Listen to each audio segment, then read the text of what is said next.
Okay. Hey, everybody. Welcome back to another episode of Cheaper Than Therapy. We're super excited today to be chatting with Bryan Reeves.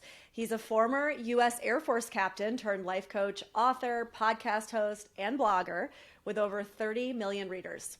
Since 2014, Bryan has been coaching couples and men to help them discover and live out their dreams. His new book, Choose Her Every Day or Leave Her, discusses men's challenges with intimacy and boundaries and thriving in intimate relationships. Bryan, we're so thrilled to have you here today. I'm honored to be here. Thank you, Vanessa and Danae. Thank you. Not Deanie, Danae. Bryan, not Deanie.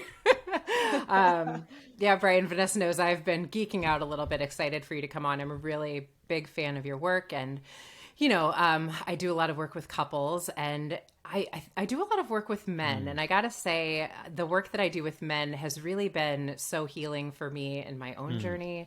It's really sort of made me aware of how little I understood about men. And I use you as a resource quite often, actually, for the men that I work with. Send them over to your page and your content and sort of like, this might be helpful. I'm honored to hear it. And so Thank I'd you. love it. Oh, yeah. But I'd love if you would tell us a little bit about how you came into doing this work and how you started working with men initially. Yeah, so I'm now 48, just turned 48 a couple days ago. And I thank you. And I think that's meaningful. Fellow Taurus. Fellow Taurus. Vanessa, you're Taurus? Tauruses are great to work with, I got to say.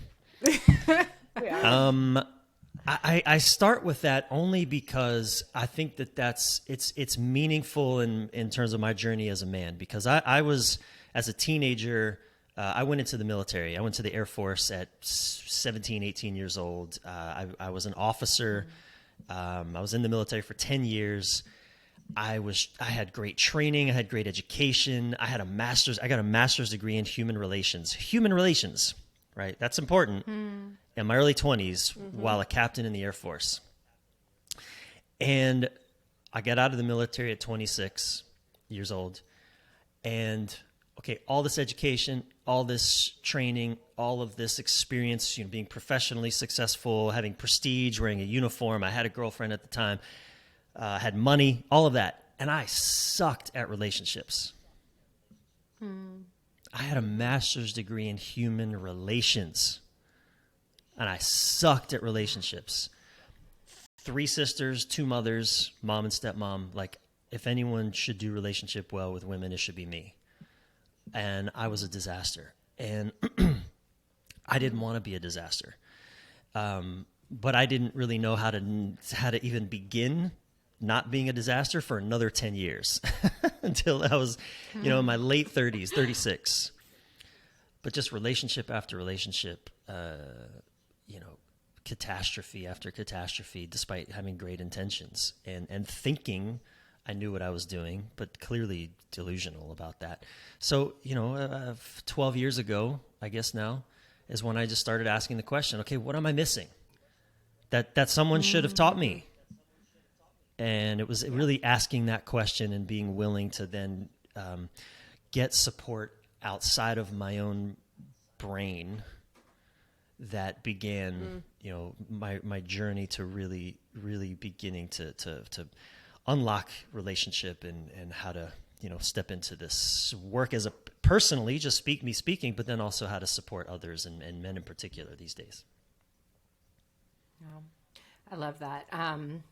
You talked a little bit about nobody taught me. And I think in the first chapter of your book, you say, nobody taught me how to be a man. And I constantly come back to the idea that we have a real lack of elders in our society. And I think that is really impacting not only how we feel about ourselves and our journey, but also how we are able to show up in relationship with one another.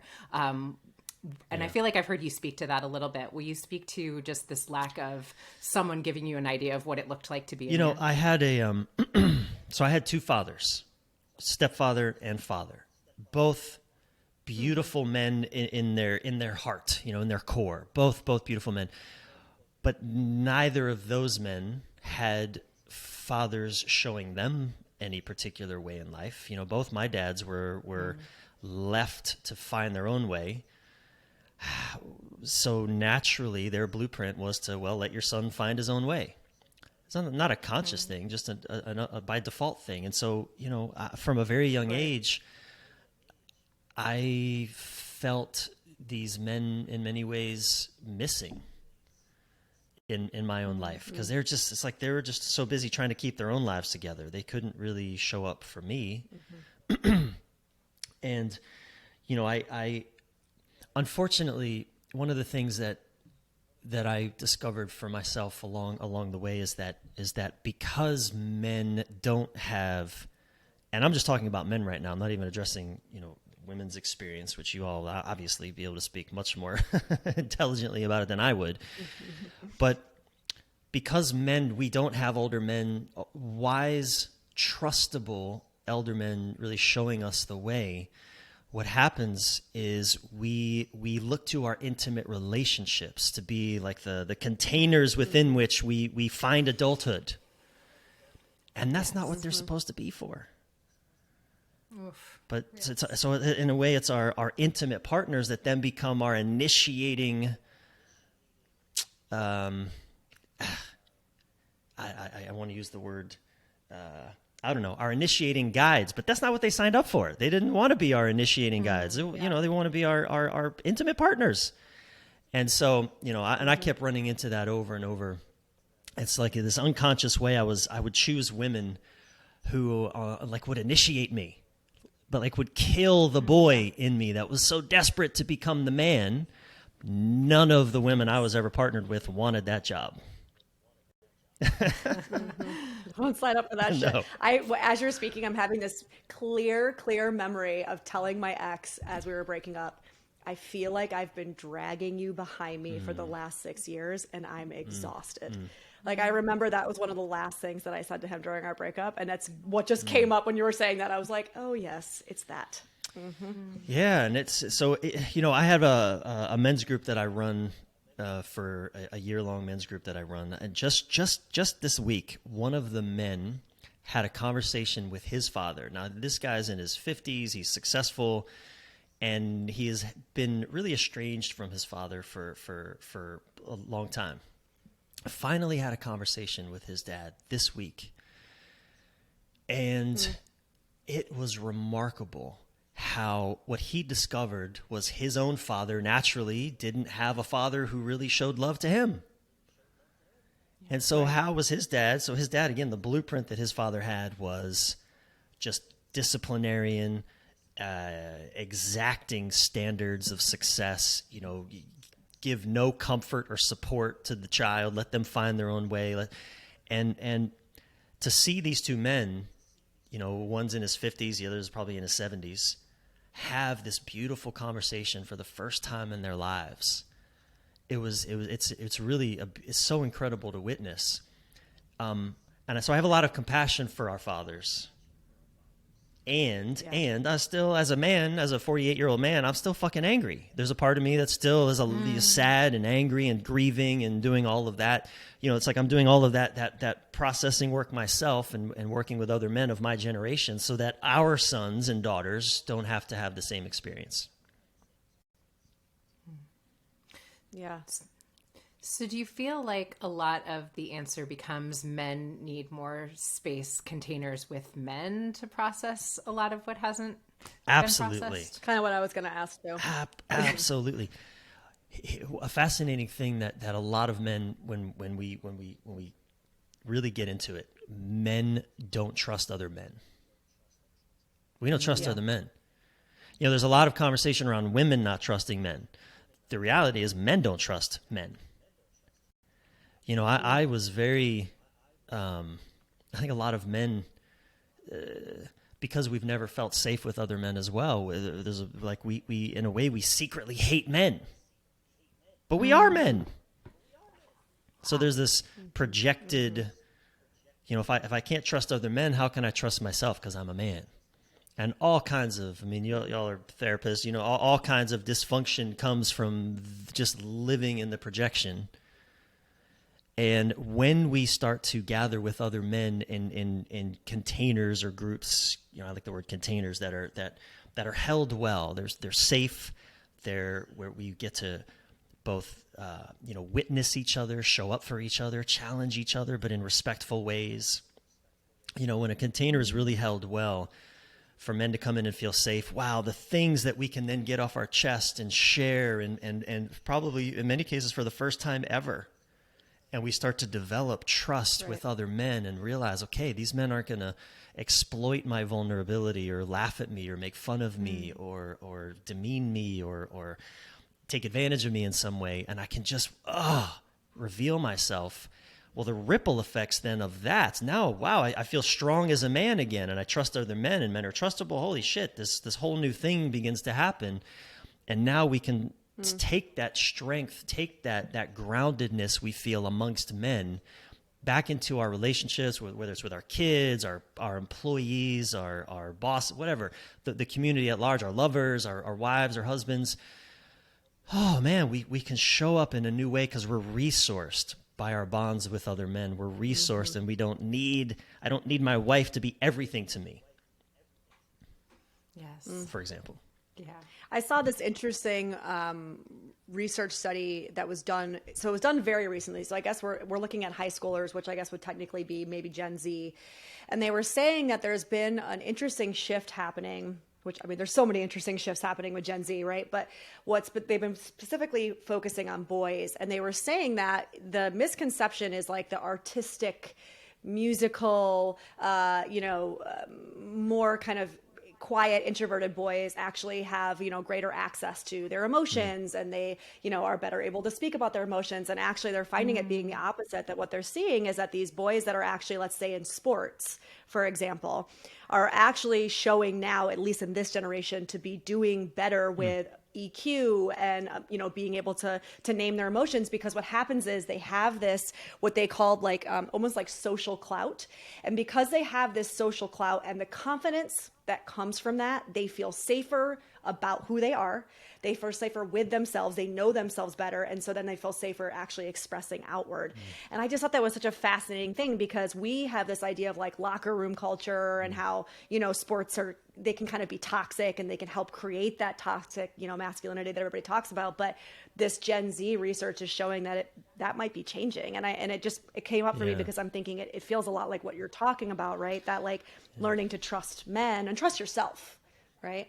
I'm very encouraged by my peers, fellow men my age, around my age, that have boys especially, but even daughters. I'm really encouraged in seeing how so many men are really working to figure out, how the hell do I show up for my kid in a way that my parents didn't show up for me. I'm really seeing that in most of the fathers that I know. It's remarkable.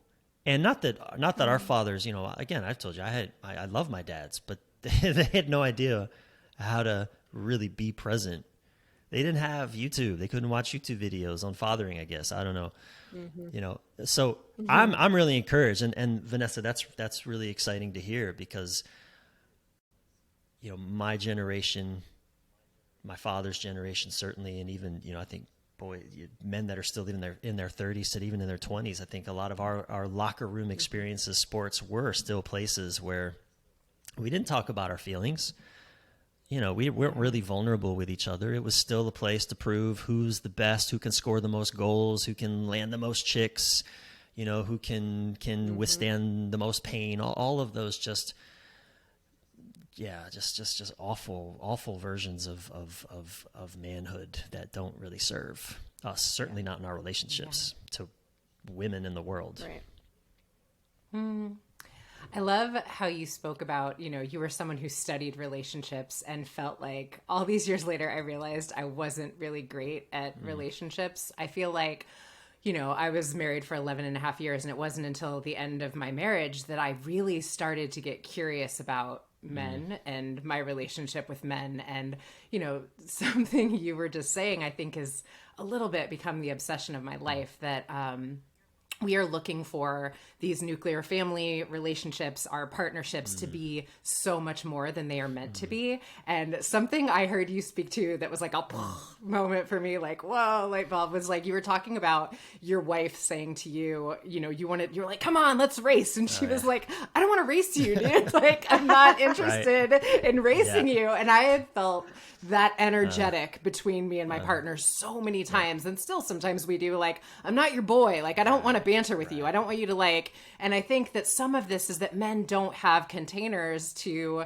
get some of that energy out, and they're trying to do it with their partner, and it really creates a lack of healthy polarity from what I've seen. You know what I mean? 100%. I call it the 2-person village. You know, me and my wife, we're the 2-person village, trying to get all our needs met in this little 2-person village and our little, you know, castle of a home all by ourselves. What is that?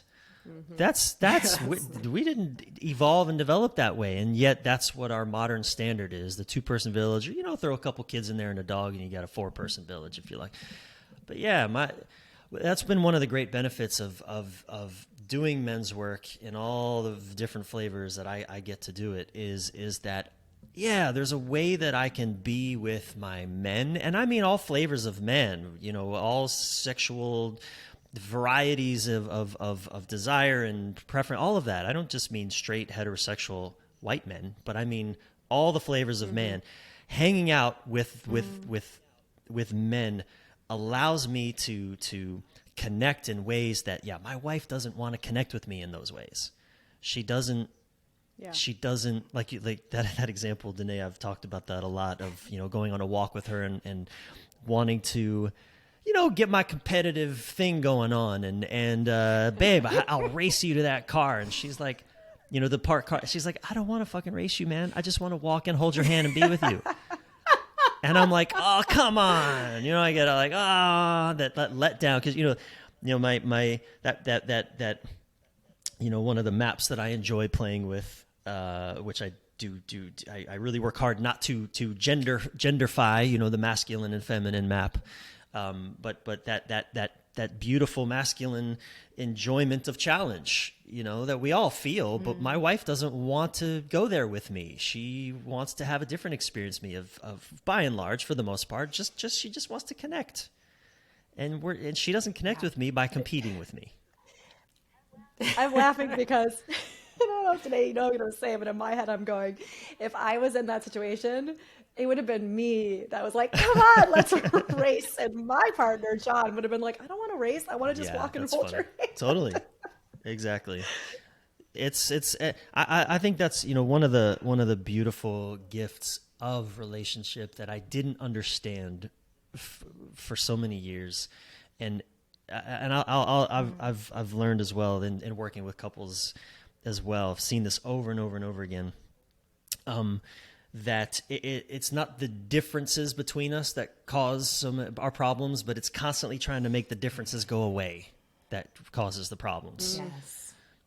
You know, and I know I watch myself constantly trying to pull my wife into, you know, the ways of being that are like similar to mine, that she naturally resists because that's just not her way of being, and vice versa. And when we can kind of relax that and just allow the other to just, you know, right, racing doesn't turn you on. Got it. Let's just hold hands and we'll have a nice walk. Okay. But, you know, I need to go hang out with my guys, and we need to, I don't know, have an axe throwing contest or something so I can come alive in that way. So anyway, the 2-person village, I don't think it's working for us. Yeah. I mean, I couldn't agree with you more. I think when I work with couples, the number one thing that I see is you need to experience the world the way that I do. And the fact that you can't or won't or do not is what is frustrating me. And, you know, I have my thoughts on why that is, but I'm curious, like, why do you think we feel such a strong pull to get the other person to behave in the way that we would? Yeah, it's really ironic that we choose this person. I remember when I first met my wife Sylvie in a cafe in Los Angeles. Like, I felt like someone had just pushed me into the deepest ocean the moment I was in her presence, and it was she's a deeply, deeply feeling woman. I mean, she feels everything. And I have come from an experience where I, as a man, being largely shut off from many emotions and shut down in many ways. You know, the military, just being a boy, and so naturally, I'd be drawn to a woman who feels so much. You know, because I'm wanting the gift of that in my life, and she's wanting, you know, the gifts that I bring that she, for whatever reason, it just doesn't have access to, or just wants more of, whatever. But then there's that. I mean, you all know there's so many layers to this, right? But then, so I've brought in this woman who has these great gifts that I want, and then I simultaneously reject them. Yeah. And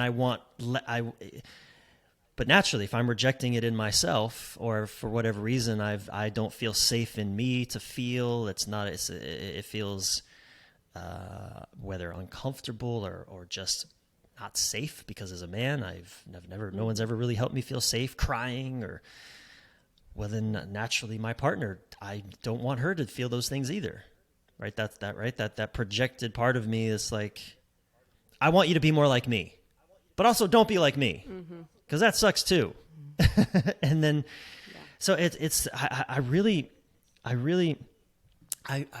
have so much empathy for people in relationships, because I really believe we are set up to fail by our programming, by our culture, we're set up to fail. And I think, you know, the work that you ladies are doing, I don't know if you know my wife, Sylvie Kukassian, if you know of her work, you know, the work that she's doing, you know, the work that I'm doing with men. Again, I start from such compassion, a place of such compassion, because as I said, I sucked for so long. I was terrible at this stuff. And, you know, my wife has been such a great teacher of, it's okay to let her be very different from me.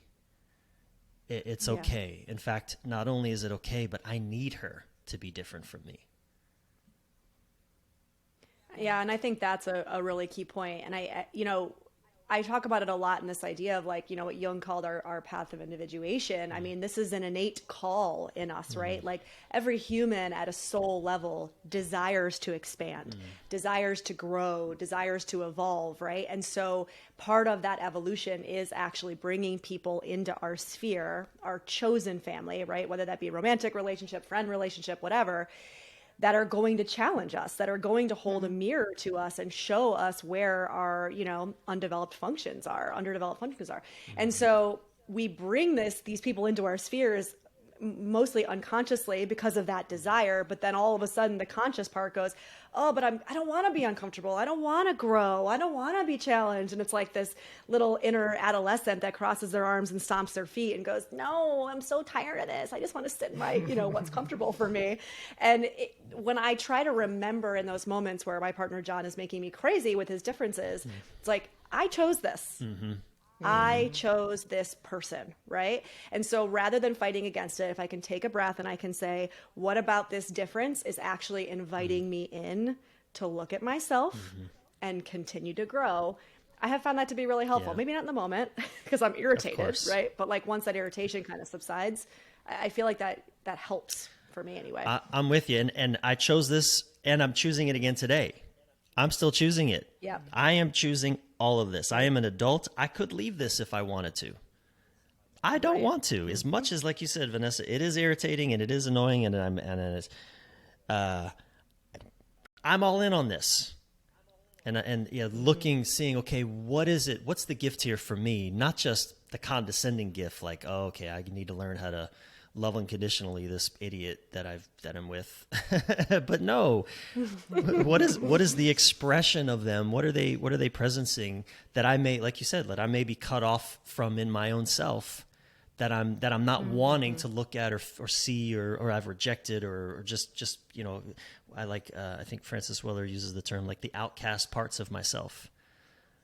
You know, the outcast parts, what is coming up for me right now that I can actually bring back into potentially the place of belonging, that circle of belonging, these outcast parts of myself. And anyway, I mean, I love that the Jungian archetypal work. I'm a huge fan of archetypal work, because I think that's such a great map for all of these different parts of ourselves that we can discover through intimate relationship with another person, if we're open to it. Mm-hmm. Yeah. Yeah. I feel like I've heard you speak about something that I feel very strongly about, and I feel like comes with a lot of resistance. And I'd love to hear you expand on what you're saying when you talk about radical acceptance of your partner. It's, I feel like a lot of people, and certainly we're not talking about any sort of abuse when we say something like that, but can you speak a little bit about what you mean when you talk about being in this space of radical acceptance? Yeah, definitely. So I created this model of for men called the 5 pillars of a thriving man. And one of those pillars is family. And each side of these in each of these pillars, we and I say we, and me and my longtime friend and co-facilitator, his name is Tate, we've created a map for working through each of these pillars. And in the family pillar, the first skill that we work to cultivate is radical acceptance. Cultivating radical acceptance. And it's in the family pillar because we can't make our family be different than who they are.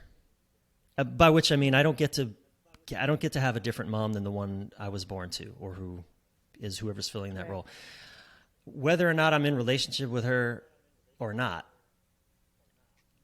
she's always going to be my mom in my psychic imprint. Mm-hmm. And so this practice of cultivating radical acceptance to your, and Danae, I'm glad that you put that in there, that it's not about embracing being abused, accepting abuse, accepting my boundaries being violated, accepting a shitty situation because that's what radical acceptance does. No, for the way that I approach radical acceptance, it's, I like what Byron Katie said, you can argue with reality, but you'll only lose 100% of the time. Right? You can argue with reality. Yep. You can argue all you want, but you're only going to lose 100% of the time. And so, this foundational approach to relationship is first working on, because what I've found is that I can change the outside world, or I can work for that change. And on the rare occasions when I succeed in meaningful ways, my happiness doesn't last for longer than a minute. Mm-hmm. Something's, my partner may do the thing I want her to do today for 5 minutes, but then she stops, and then what? Or she has something else that she needs to do. And if I can't be with that, we're sunk. If I can't be with my partner not wanting to have sex with me one night, not wanting to, even just feel good around me. I told my wife early in our relationship, half jokingly, I was like, babe, look, just be happy and thrilled all the time, and we'll be good. Just be a Stepford wife, we'll be good. Just be happy and thrilled all the time, and everything will go grand between us. And look, obviously, I knew how ridiculous that was, and she probably, at the time had feelings of rage rise in her when I said that. But there's also that myth that I think a lot of men particularly hold, that let's just be happy and thrilled all the time and we'll be fine. And that ain't life in a human body. Yes.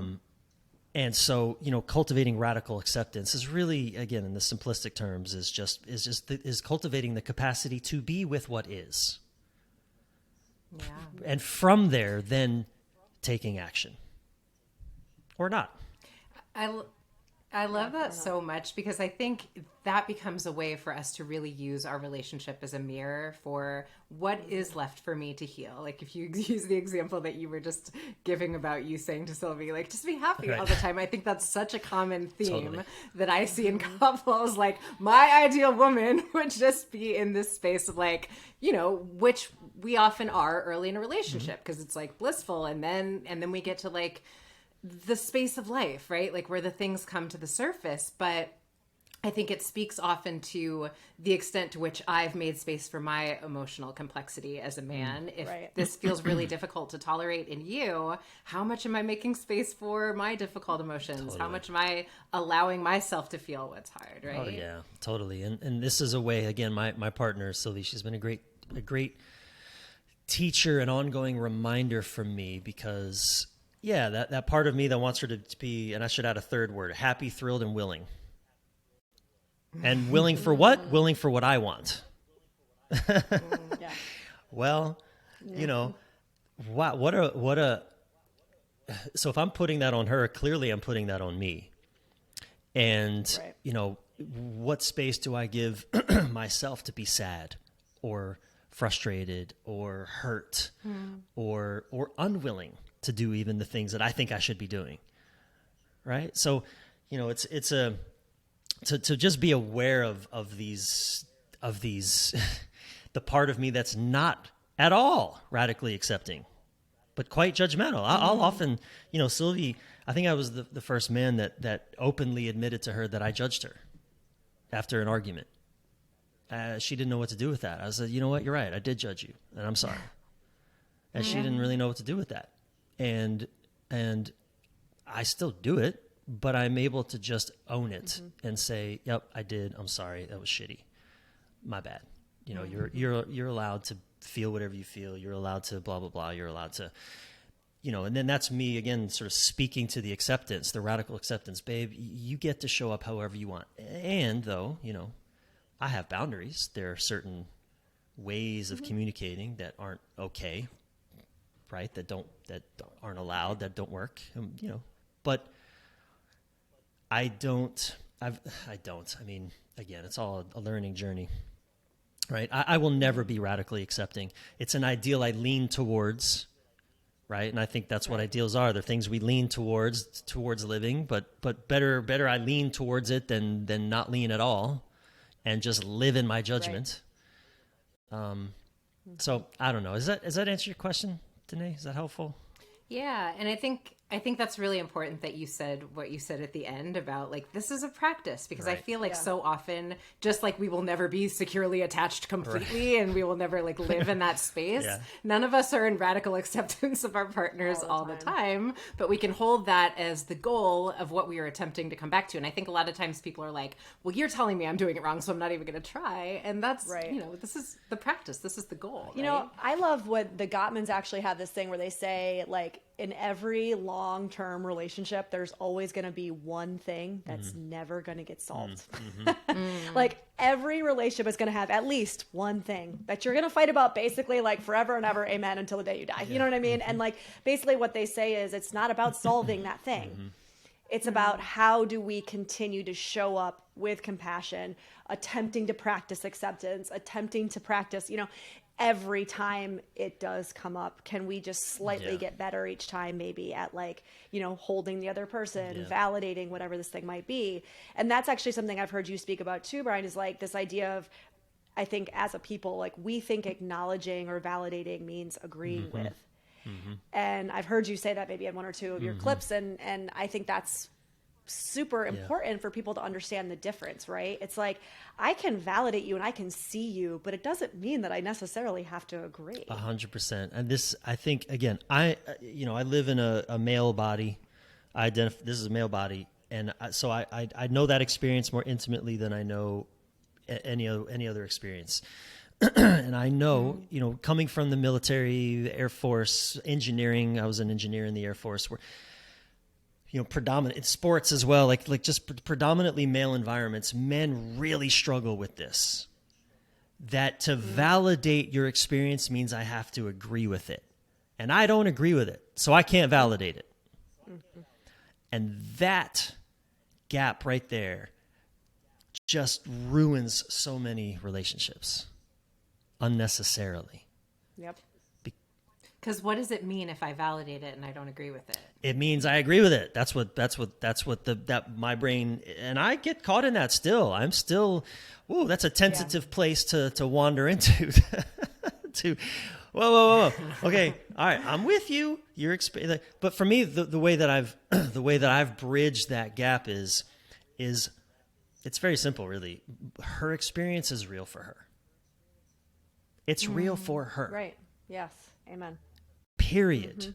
No, it's real for her, but, blah, blah, blah, blah. No. It's real for her, period. Let's sit with that for a moment. Again, cultivating radical acceptance. I may not understand it. I often don't understand my wife's experience. When I've had the same experience she's had, I can immediately get it. When I haven't, Right. it's very difficult for me to get it.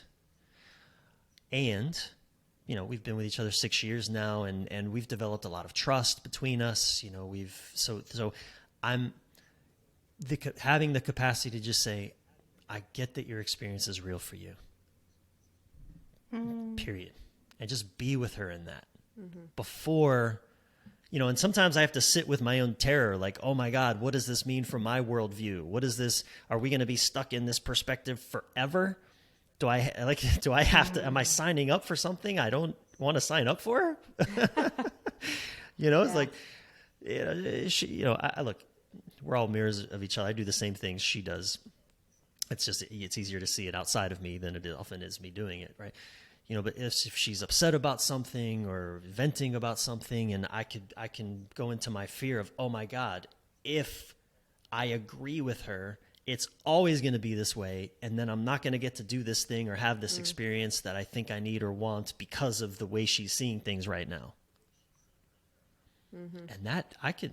So it's the story about the future. It's a story about the future, but felt in the present, and It's like a loss of self. It's like if I have to believe this or accept this, then I lose a part of myself. Does that make sense? And what I often find for me is it often speaks to my own childhood wounds that are showing up in the moment. For me, what that personally looks like is often I'm gonna, my family divorced my parents divorced when I was 4 years old. My family was never again together. Most of the rest of my life has been spent trying to bring people together. I mean, the work that I do is trying to bring people together, help couples navigate their differences so that they, even if they split apart physically, they can stay together emotionally. They can stay partnered, even if they, right? That's so. My wife had a different childhood. She had a different experience. That's not so much a wound for her. So sometimes what comes up is, oh my God, what she's saying right now or needing, I'm afraid I'm going to lose connection somewhere.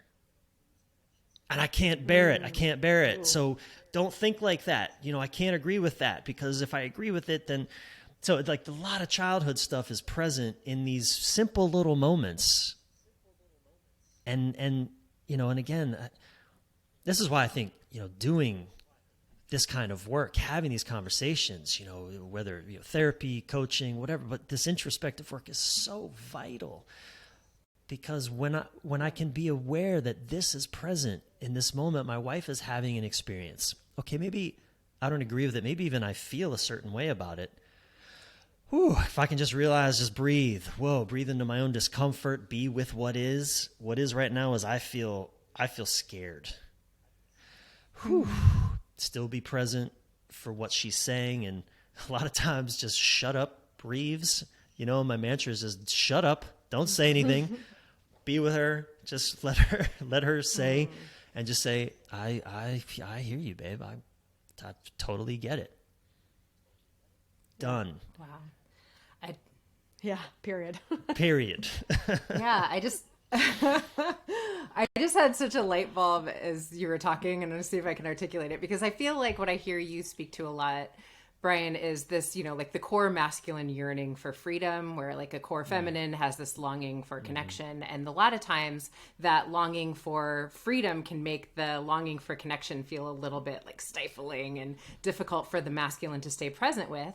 And, when Vanessa said something to you about, losing yourself, I thought that was interesting because it sort of felt connected to the longing for freedom. But underneath that longing for freedom, what I feel like I hear you saying is there's actually a longing for connection, but that feels difficult to tolerate because I could be abandoned if I allow myself to open to that. Yeah. When we really get into, I love that conversation. It's so, I think of this Rumi quote often. He said, "We are so connected that the word connected doesn't even make sense."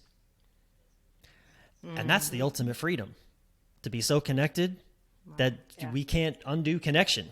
That's how connected we are. Wow. Well, how liberating is that? Freedom and connection in the end are the same thing. And they're like, and I'll often, I think a lot of my work is helping men find their way down this path to discovering that actually the ultimate freedom can be found in the most profound connection with another human being. In fact, I don't intend to speak in any absolutes here. I don't believe in absolutes. But I think a lot of men seek freedom outside of relationship because relationship feels like bondage.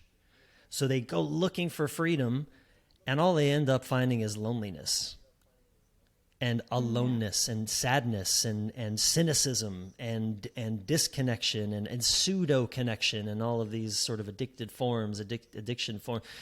when really, I believe, that's like intimate relationship is such a spiritual pathway to both beautiful freedom and connection. Because again, learning to cultivate radical acceptance in the face of someone who is not meeting my conditions in this moment.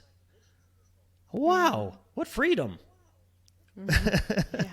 What freedom is there? Yeah. And learning to stay in my heart and love my partner, even when she isn't giving me what I want right now. But see, that goes back to me to like what you were talking about with the whole two-person village, right? Because I think what we've gotten ourselves into in this two-person village scenario that we're in culturally is this expectation, right? That this person is going to fill up that feeling of connectedness all the time. Yeah. They're going to be my one source of connectedness. If they in any way don't want to fulfill that in that moment for whatever personal reason, right, they're going through, they don't want to do the thing I want to do. They don't want to have sex. They don't want to, they want to do them, whatever. I now feel cut off. I now feel abandoned because all of my expectations of connection are resting squarely on the shoulders of this other person. Yeah. And it's so much expectation. It's so much weight. It's so much responsibility that we end up cutting ourselves off at the knees. Like we end up breaking that connection, creating our own abandonment and thus our own loneliness because of the weight and the expectation 100%. For the other person. 100%. Yeah. My wife needs her village also. I am not enough for her. Yeah. That's just the facts. Yeah. I am not enough for her. In the two-person village, it ain't enough. It's all of our pop culture points us towards the two-person village as the only thing we need. All I need is you, baby, and the whole world can go to hell. You complete me. You complete me. Right. And bullshit. Total bullshit and harmful. And coming to terms with the reality that I'm not enough for my wife. That's okay. It's not a fault of our relationship. It's a reality of being human. And we do need a village. I do need my guy friends. She does need her girlfriends. I need my sisters. She needs hers. I mean, oh boy, that's liberating. Knowing that, I don't have to be everything for her nor her for me. Oh, wow. That's so liberating. It's what a relief off my shoulders. And again, we live in a two-person village. It's just her and I in this house. So there's still that temptation to go, yo, you're the only one I got. Give me what I want. Come here and fulfill all these needs that I've got. Right now. And then do it again tomorrow. You owe me. You owe me. Right. And again and again and again. Forever and ever. And do it with a smile on your face. I love it. Be happy about it. So, Bryan, I have a question because I'm sure, as many of the men who are doing some of the work that you're doing, we often hear speak to, that their audience is often made up largely of women. I don't know if that's the case for you. I'm making an assumption, but if I'm a woman, right? yeah. Yeah. Yeah. So if I'm a woman and I am hearing so much of what you're saying and it's deeply resonant and I'm like, how do I get my partner on board with the way that Bryan's talking? What would you say to a woman who wants to, feel in her partnership similar to what you're speaking about? Like, my wife has been one of my greatest teachers, but I think that comes from a certain energetic from your wife. Again, I'm assuming. Yeah. But I'd love for you to speak to women in terms of like, how do I be in curiosity and invite my partner into some of these spaces with me? Totally. Well, look, so yeah, my audience, just the numbers, social media, email list, all that, 85% women. Yeah. But that means 15% of it is men. I got a few hundred thousand followers. That's a lot of men. Bravo to those That's still a lot of men. Absolutely. That's right. Yes. I'm this men's group that I run every year called Elevate 2022. The next one will be Elevate 2023. We have 13 men enrolled in that group. Probably 5 of them discovered my work because their wives bought my book, Choose Her Every Day. They didn't buy it for the man. They bought it for themselves, and it was just lying around like on the nightstand table or... the title of my book is Choose Her Every Day or Leave Her. That's pretty confronting to men. Yeah. That's not a soft, easy, that's not a soft, wishy-washy title. It's like, dude, step up or get out. Mm-hmm. Yeah. And men kind of have, a few different responses to that. It's sort of a, man, fuck off. Who's this guy think he is? Kind of thing, because it's confronting. Or it's like, wow, holy shit. Again, accountability. Nobody's spoken to me like this. Certainly not another man. So, that even the framing of that question, how do I get my partner to? Right, y'all know that's a non-starter. How do I get them to? What I'm often when I'm speaking about men specifically is like you can't get a man to do anything he doesn't want to do, and if you could get him to do it, then he won't respect himself, and you probably won't respect him either. Like on some level, it has to come from within him, the impulse, the desire. That said, he needs to know your experience with him. He needs to know that you're, I told you earlier, I know that I'm not enough for my wife. She lives in an ongoing longing for more connection with me than I'm typically able to offer. Now, that does not mean I've thrown my hands up and said, well, I can't meet your needs, so fuck it. Of course not. That would be the end of our relationship. Right? Both of us, in the same way that, I have certain needs that I want to, for example, I want to take her everywhere with me. I want to show her the world. It's like I'm Aladdin and she's my Jasmine. Like, get on my magic carpet, girl. We're going for a ride. It doesn't work for her. She just can't do it. She can't take in all that I constantly want to show. I mean, we'll just be driving and I'm like, babe, look at that. Look at that. I'm wanting to show her the world. Literally. I will show her the world. Oh, don't even start with the Disney. I'm like, I could go all day. We love this, Bryan. So it's the same. Like, we both live with a bit of an unrequited longing that the other just can't fully meet. But that doesn't mean we don't still again lean in the direction of, okay, how can I stretch to connect with her more? How can she stretch to go more places with me, right? So knowing though that she needs that from me is helpful. Hearing, I need to hear from her what's going on for her, because that is what, if I just think everything's okay with her, well, 2 things. If I think everything's fine, I'm going to go deal with the other problems of my life that have nothing to do with her because she's fine. Or if I hear, though, that she's not fine and it's my fault and I'm obligated to do something, well, my first instinct is going to be, well, screw this. I'm going to go somewhere else. And right? That doesn't feel good either. But hearing from her that, look, she wants to work on something with me. She wants to have I don't know, more connection or more time or more quality. Like she needs something, and she really wants me to partner with her in that. I don't have to, but she needs it. Like that, hearing that, it's like, okay, I love her. I love this woman. I want us to succeed and thrive. Let me figure this out. You know, and I think for a lot of men that have that's even that slight bit of opening or willingness, for example, like seeing the book on her bedside, you know, you said it, Danae, the very first chapter of the book is no one ever taught me how to be a man. Pretty much every man can relate to that. You know, every man. That's so insightful for a woman, I think, to understand. I don't think that's something women think about that often, you know.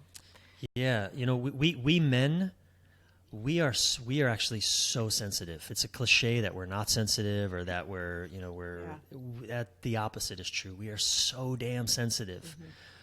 We've just never felt safe to be sensitive, to be emotional, to feel these things. And so once we just begin to crack the armor of that conversation, especially amongst each other, amongst other men, when we start realizing, you know, one of the things that I hear most from men when they come into to men's work and start having these conversations is that one of the biggest light bulb moments isn't some new tool or technique or perspective. It's, holy shit, I'm not alone. Other men feel this too. Whoa. Yeah. That right there begins to be so healing for men. So is that helpful? I mean, I think even what you said about we have to live with this unrequited longing that the other person can't meet, to me that is huge, because there's just this like, a lot of times this person can't meet my needs, so I'm out. And it's like, this is going to be a need, right? And what is like my work versus this person's work, but how can I stay present in the space of curiosity? And that's what I feel like I hear you speaking to. Like, yes, I'm also curious about understanding. No, yeah, also it's like the way that you said it, I think, Brian, is really important for people to hear. And it's like, coming, because you both have this unrequited need, and so when you feel it like kind of bubbling up, right, each of those needs is different, and it is something the other person is not going to ever be able to completely fulfill in you. And when you feel it bubbling up, the way that you approach the other person is also really important. 100%. When we approach our partner with this way where it's like a demand or an expectation, I feel this way, you need to feel this, right? What do you expect will be the response to that, right? It is human nature, I think, to respond in a like defensive, like fuck off. You're being too much. You're clinging. You're grabbing, right? And our natural, I would say, defense is to kind of back away from that, not to lean into that, right? It's that. I hate using the word needy, but it does have that kind of like needy, clingy quality to it. Now, if you approach the person and you say, "Here's something I'm struggling with. Let's partner on it," right? I need your help. That to me feels very, very different. Now I want to lean into it with you and help solve it with you as a partnership, as a team. It's not something you're expecting me to solve for you, or to give up of myself or something like that. Yeah, look, it's like you know, when and I know this is so common, like a man just expecting you, my woman, to give me sex when I need it.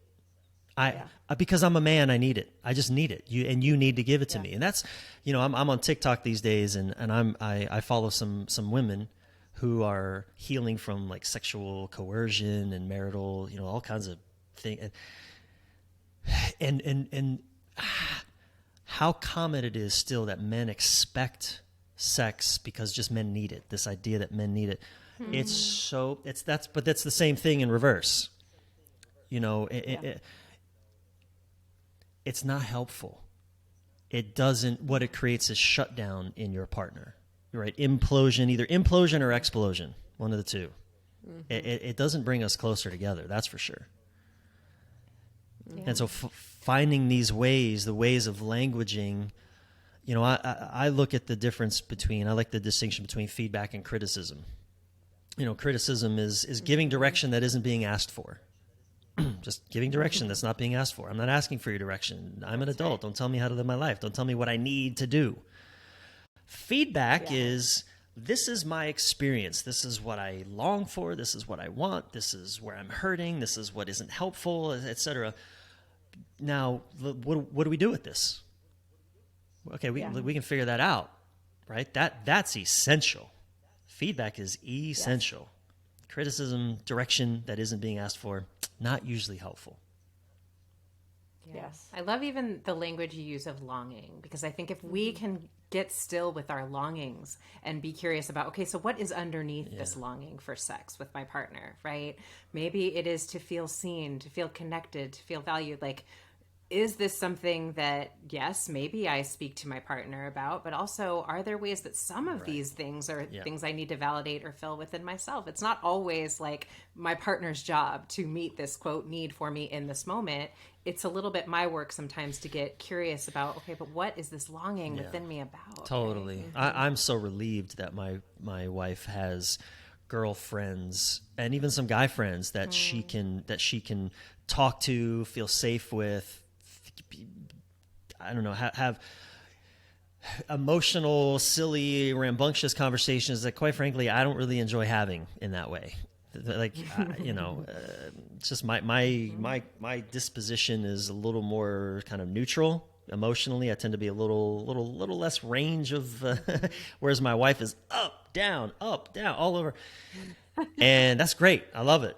And, I just can't go there with her a lot. So in the same way that she just can't get on my magic carpet ride and travel around the world for 2 years, I took her on a 5-week tour of Ireland, our second year together.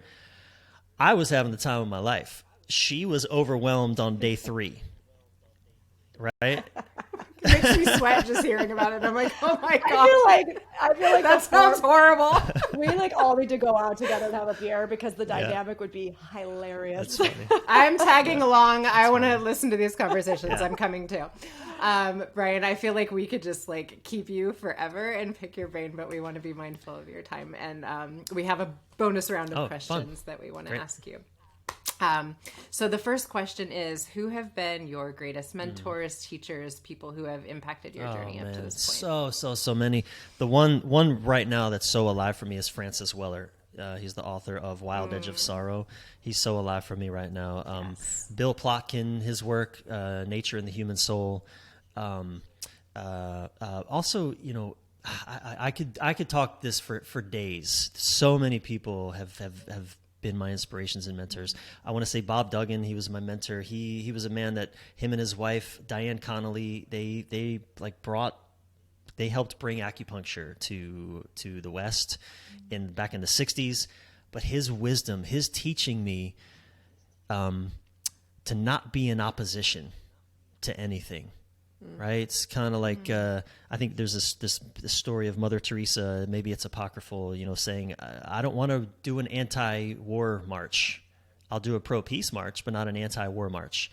That Bob Duggan really gifted me that idea of being in non-opposition to life. Don't push the river. So I want to say his name as well. He died a few years back, and so many. I could keep going.